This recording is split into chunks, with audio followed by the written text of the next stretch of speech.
I talk a lot about batching content. But somebody asked me the other day, Erin, you're always talking about batching content, but I need to know what it really looks like. Can you break it down for me? And I went, oh, yeah, that's a really good question. So in this video, we're going to break down what batching content really looks like for your social media. From the planning process to the posting process and everything in between, we're going to look into how to go about batching to actually make your life easier when you're creating your social media content. So, I'm Erin. I'm the founder of Soultivity Studio, a digital marketing agency that specializes in helping mindful entrepreneurs find ways to show up authentically and with a little bit more ease on social media. So before we jump in, be sure to like this video, subscribe to the channel, and turn that bell on for notifications so that way you get all of the updates for how to take your social media into a little bit more of a self-care, mindful direction. When we start talking about batching content, I usually like to batch it in little different chunks, kind of broken down throughout different days of the month. I start with an inspiration day where I gather all of my inspiration, put it together to make the rest of the days a little bit easier. The next one I do is a filming day, then I do an editing day, a writing day, and a scheduling day. Sometimes the writing day and scheduling day can kind of go hand in hand. It just depends on your preferences. So those are going to be the days that we talk about and we figure out how to work it into your monthly schedule so that way you can get ahead of your social media content and start to plan your batching in advance. So let's start with the inspiration day. When I start working on an inspiration day, I am going to first off go to all of my go-to places where I save posts that resonate with me, that inspire me, that sparked something in my brain over the past month or few weeks that I wanted to look back at. So I will go to my saved Instagram folders.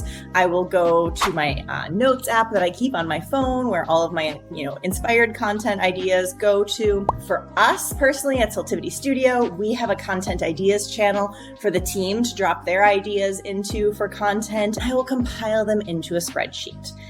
At Soultivity, we are really based on spreadsheets. If you're not a spreadsheet person, this could just go into a document, something where all of your links and all of your thoughts, all of your ideas can be in one place. We want all of this to be really organized and ideally able to be accessible on your phone as well as on your computer. There's something about working on a computer that just makes it so much less likely that you're going to get sucked into the social media black holes on your phone.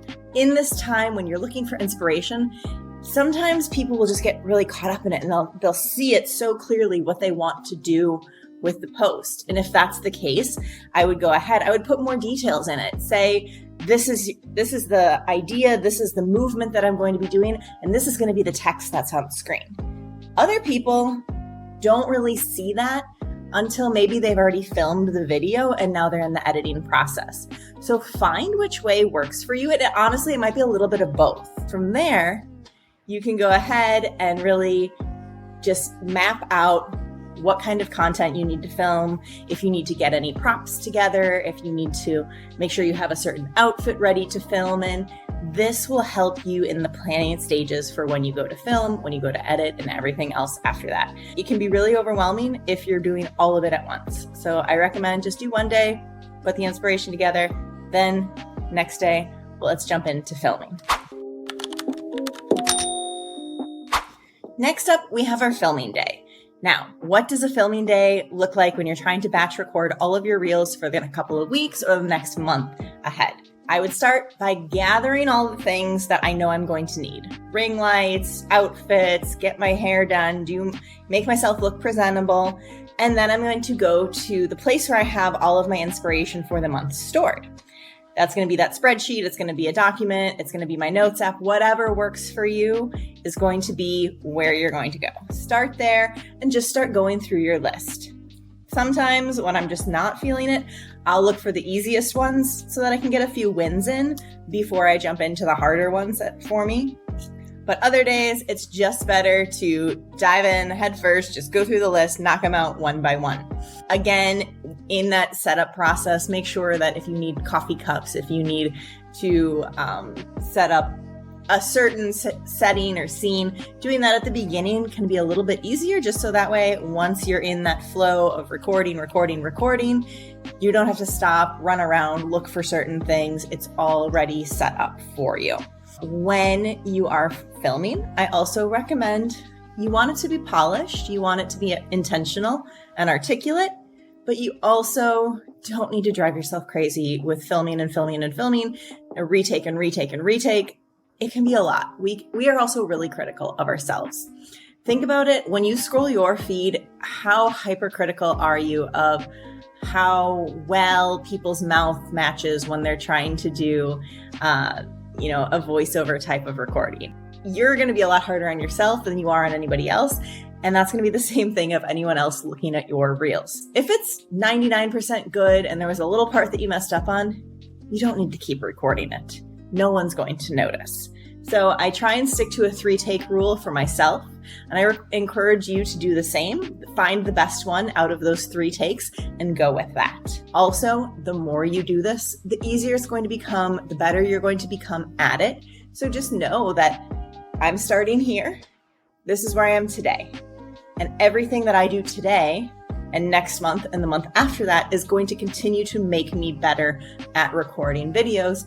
And I know that in 6 months' time, my videos are going to be night and day difference. Then once you are done with your filming for the day, put it all into a certain folder. Maybe it's a folder on your phone. Maybe you drop it into a Slack channel if you have somebody who edits your videos. Put it all in one spot. That's going to be really easy for you to access later. Label it July 2024, raw Reels content, and then leave it. Don't start editing, because that's going to be a great way to kind of overwhelm yourself. You're going to be putting all of this time and effort into the recording process, and then you're going to start the editing. And I'm telling you, it's 2 different mindsets. Just stick to the recording on this day. Next up is going to be your editing day. Start by figuring out which way works best for editing videos for you. For me personally, I like to use CapCut on my desktop or on my laptop computer. I know other people that prefer to use InShot or CapCut on their phone. It really just depends on what makes the most sense for you to use when you're editing videos, what's easiest for you. There's tons of video editing platforms out there. Find what works best for you. And I also realize that some people really prefer to edit within TikTok or within Instagram themselves. And if that's the case, do what works for you. The first thing you want to do is start looking for music. Now, this might have been done in your inspiration spreadsheet, where if there's trending sounds, if there's different, music that you've been into or that has been trending, you may have saved it there already. So make sure to go back to that spreadsheet or to wherever you have saved your inspiration to get those sound clips from there. If not, programs like CapCut do have the TikTok library of music available there. You can go onto Instagram, look for trending sounds, look for music that's new, that's going to fit with the types of content you have created. Finding the right music really does help set the tone and the vibe of the entire video. Once you do that, you want to make sure that when you start adding captions, when you start adding additional text to the screens, you're using your brand fonts and colors, having those handy if you have a document that has all of that, so you can easily grab the hex codes for your colors and know which fonts to go directly to. That can be great. Otherwise, if you've already got a preset in your editing app, that can work as well.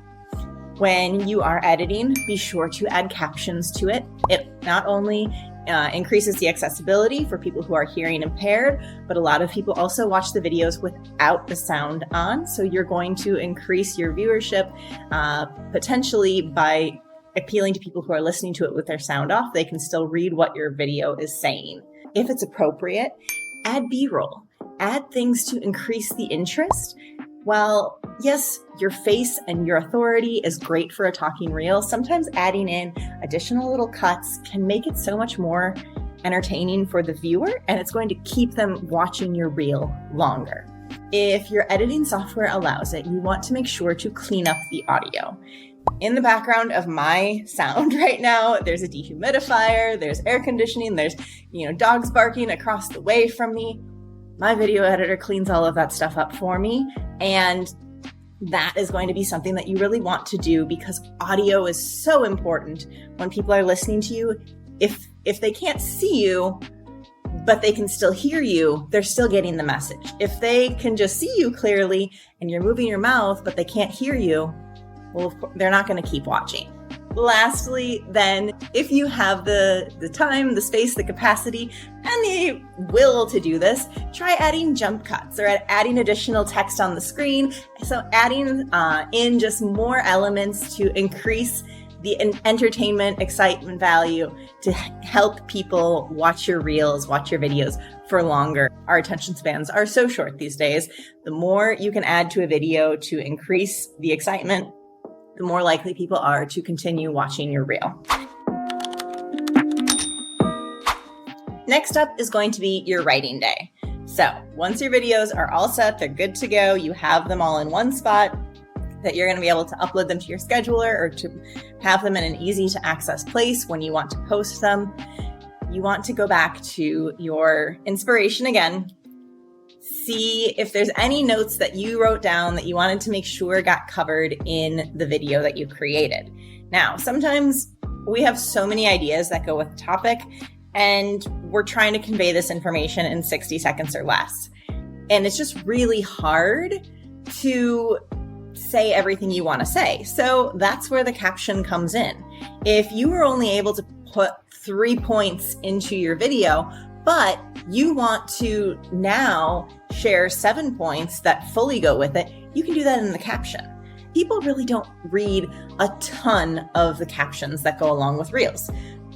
Sometimes they will. If there's great information shared in the reel and you're saying that there's more in the caption, people are more likely to go to the caption to read what you have to say.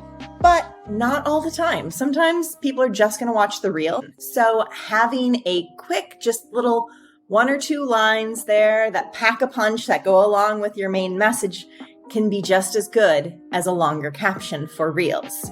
So don't overthink it. If there's nothing else you need to say there, find a way to say it powerfully, pack that punch, and move on with your caption writing. I really recommend using a program like Google Docs or Microsoft Word, some place that isn't the Instagram app, the TikTok app, because when we type in the apps themselves, there's so many things that could go wrong, and you end up just losing your caption altogether. You schedule it and somehow it just doesn't save it because there was a glitch with the app, and now all of your work is gone.